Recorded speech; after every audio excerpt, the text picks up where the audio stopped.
നമസ്കാരം. പന്തളം രാജേന്ദ്രൻ സർ. നമ്മൾ ഇന്നലെ എംപിമാരുടെ സത്യപ്രതിജ്ഞ.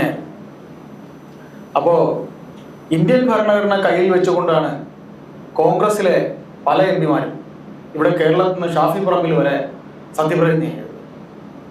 അതിന് മറുപടി ബഹുമാനപ്പെട്ട പ്രധാനമന്ത്രി പറഞ്ഞത്, നിങ്ങൾ പലതും മറന്നു പോകുന്നു. അതായത് ഇന്നലെ അദ്ദേഹം പറഞ്ഞത്, ഇന്ന് ഈ 25-ാം തീയതി അടിയന്തരാവസ്ഥയുടെ 50-ാം വാർഷികമാണ് വരുന്നത്. അപ്പോൾ അടിയന്തരാവസ്ഥ ഇന്ത്യയിൽ ഉണ്ടാക്കിയത് ആരാണ്? കോൺഗ്രസ്സുകാരുടെ നേതാവ് ഇന്ദിരാഗാന്ധി.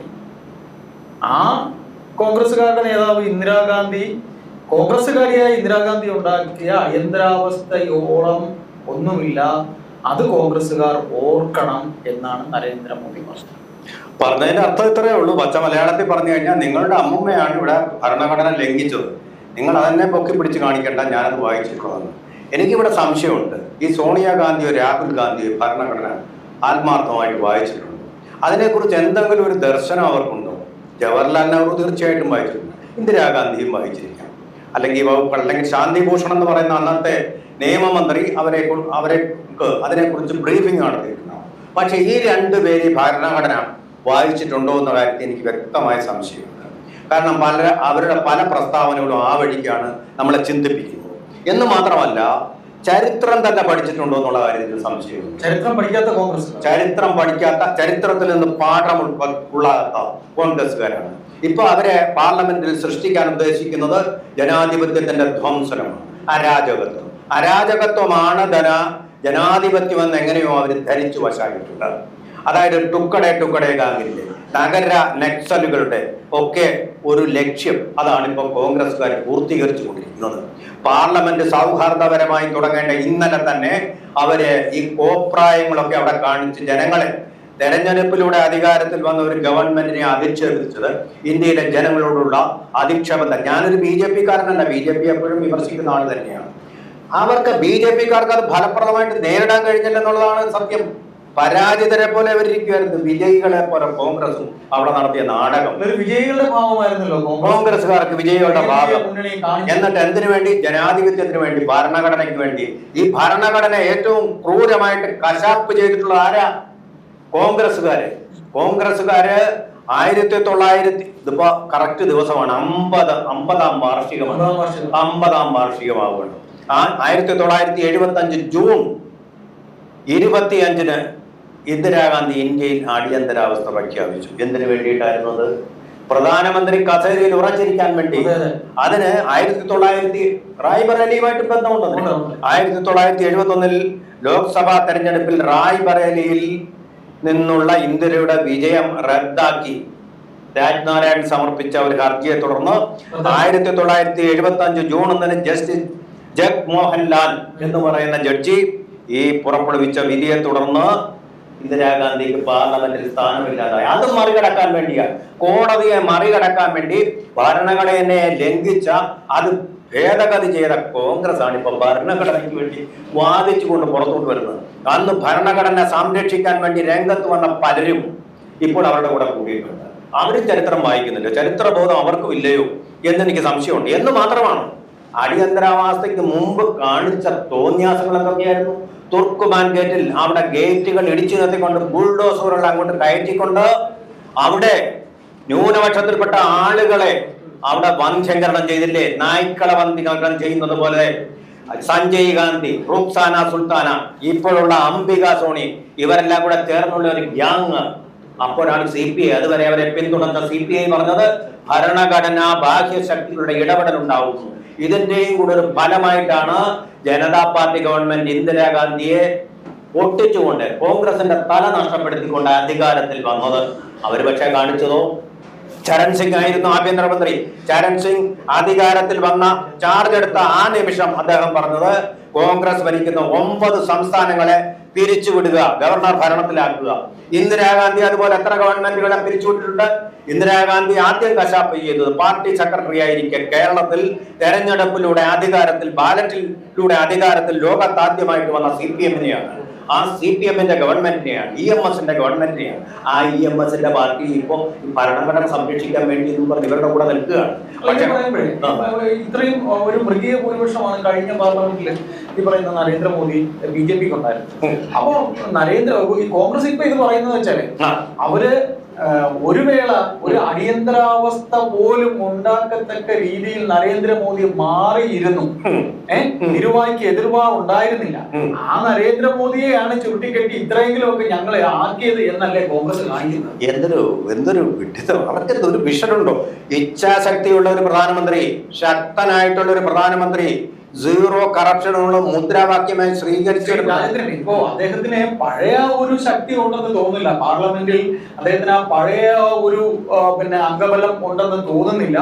ആ അംഗബലം ഇല്ലായ്മയാണോ അദ്ദേഹം ഇന്നലെ അദ്ദേഹത്തിന്റെ ആ ഒരു ശരീരഭാഷ ഇന്നലത്തെ പാർലമെന്റിലെ എന്താ പറയാ കോൺഗ്രസിന്റെ പ്രകടനം ഒക്കെ വായിച്ചു നോക്കുമ്പോ അങ്ങനെയല്ലേ തോന്നുന്നത്. ഇന്നലെ സ്പീക്കർ തെരഞ്ഞെടുപ്പ് പോലും ഒരു ചെറിയ നീക്കുപോക്കിൽ ഇങ്ങനെ നിൽക്കുമല്ലോ. പറയാം, അംഗബലം കുറഞ്ഞു എന്ന് താങ്കൾ പറഞ്ഞത് വസ്തുനിഷ്ഠമാണ്, കറക്റ്റ്. പക്ഷെ അദ്ദേഹത്തിന്റെ മനോബലം കുറഞ്ഞിട്ടില്ല, മനോവീര്യം തകർക്കാൻ കഴിഞ്ഞിട്ടുമില്ല. താങ്കളൊന്ന് ആലോചിച്ച് നോക്കൂ, കഴിഞ്ഞ ബജറ്റിന്റെ സമയത്ത് അദ്ദേഹത്തിന് വേണമെങ്കിൽ കോൺഗ്രസ് കാണിച്ചതുപോലെ പോപ്പുലിസ്റ്റിക് ഗിമ്മിക്സ് ഒരുപാട് വാരിക്കോരി, പഞ്ചസാര ഒരുപാട് കോരിയിട്ടുകൊണ്ട് ഉള്ള ഒരു ബജറ്റ്, ആനുകൂല്യങ്ങൾ അനുവദിച്ചുകൊണ്ടുള്ള ഒരു ബജറ്റ് അവതരിപ്പിക്കാമായിരുന്നു. പക്ഷെ ഒന്നും ചെയ്തില്ല. ഇടക്കാല ബജറ്റ് മാത്രമായി.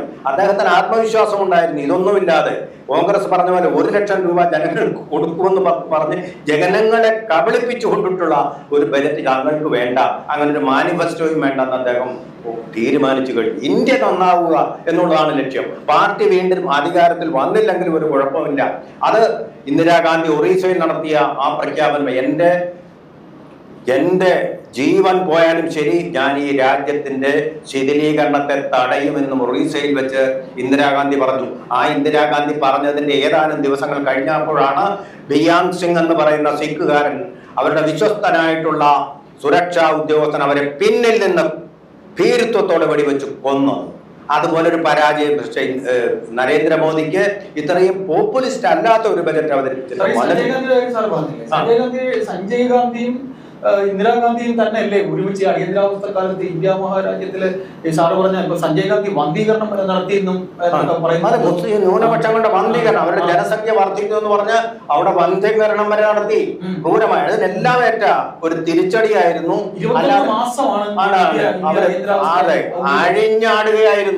അഴിഞ്ഞാടുകയായിരുന്നു അവിടെ. ചില യോഗികളെയും കൂട്ടിയവര്, ചില യോഗികൾ, ബാലയോഗി അല്ല, അതിനു മുമ്പ് ഒരു യോഗി ഉണ്ടായിരുന്നു, ഒരു ആകാര സൗഷ്ഠവൊക്കെ ഉള്ള ഒരു യോഗി. ഇന്ദിരാഗാന്ധിയുടെ റാസ്പുട്ടിനായിരുന്നു അയാൾ.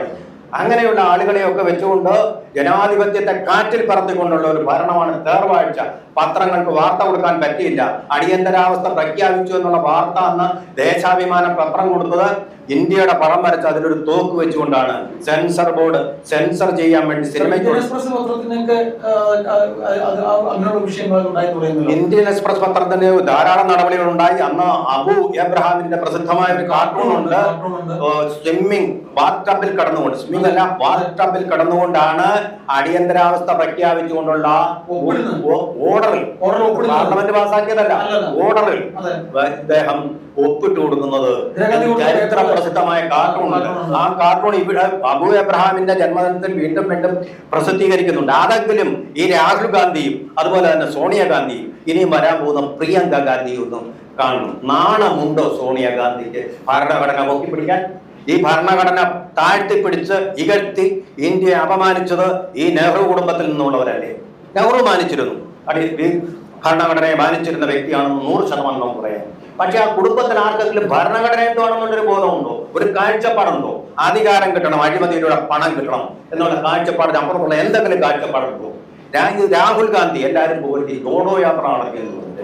ലോഡോ മാത്രം വഴിനീളെ കിട്ടുന്ന ഭക്ഷണങ്ങളെല്ലാം കഴിച്ച് ആളുകളെ കെട്ടിപ്പിടിച്ച് അങ്ങനെ സൗഹൃദം കാട്ടിക്കൊണ്ട് അദ്ദേഹം ഒരു റൊമാൻറ്റിക് സ്റ്റൈലിൽ ഇങ്ങനെ പോയി എന്നല്ലാതെ ഭാരതത്തെ കുറിച്ചുള്ള ഒരു ദർശനം ഇതുവരെ അദ്ദേഹം പങ്കുവച്ചിട്ടുണ്ടോ? എന്താണ് അദ്ദേഹത്തിന്റെ ബദൽ മാർഗം പറഞ്ഞിട്ടുണ്ടോ?